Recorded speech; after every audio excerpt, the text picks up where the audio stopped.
Alright, hey guys, it's Kip again. This time we're playing Fez for the PlayStation 4. This is a puzzle platformer.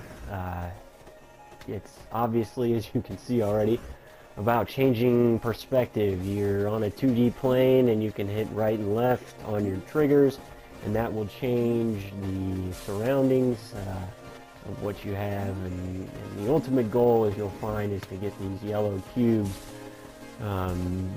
Again, like in my last video, in the Battlefield 4 video, I'm not really sure what those cubes are all about.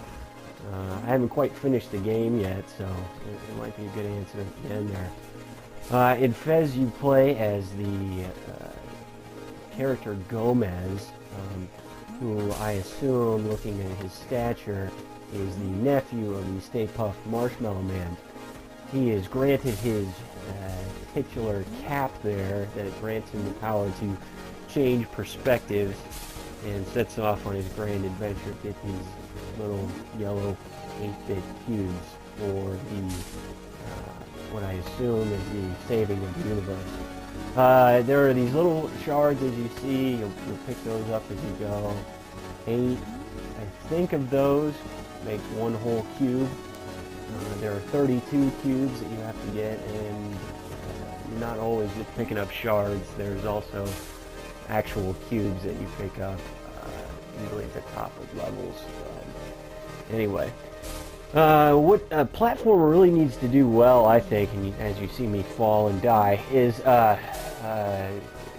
it has to be interesting in its design, and Fez certainly delivers on that promise. These three-dimensional worlds are kind of crazy.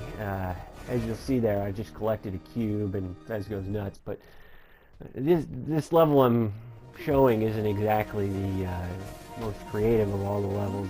It certainly is one in which you have to use that perspective altering tool pretty liberally to get to the top of the level. The other thing a platformer really needs to do well, I think, is have very responsive controls, and in that sense, Fez kind of falls flat. The movement of Gomez is, passable, but in this portion right here, you have to make several jumps rather quickly because those blocks are just twisted around. And I think, in some ways, and this is after several hours of playing, I'm kind of used to Gomez's controls and his movement and all that. I think, in your Marios of your world, your Donkey Kong countries, those kinds of things, have really intuitive character movement, and Fez kind of falls flat on that for me. Now, it doesn't necessarily mean the game suffers because of it, but as you can see, there's a lot of jumping that takes place. Basically, your only button is to jump, and the fact that Gomez kind of shifts his weight funny mid-air and when he lands makes that kind of tough. And it's really the only argument I have against the game. The ambient soundtrack is just wonderful. The visuals are 8-bit fantastic, as you can see. There's a lot going on, some vibrant colors, and Gomez is just cute as hell. I don't know that we can go around or get around that fact in talking about this. He's a nice protagonist, and kind of a memorable one. You'll have some kind of crazy color rainbow thing comes down and gives you hints throughout the game, and that's another thing I'll say.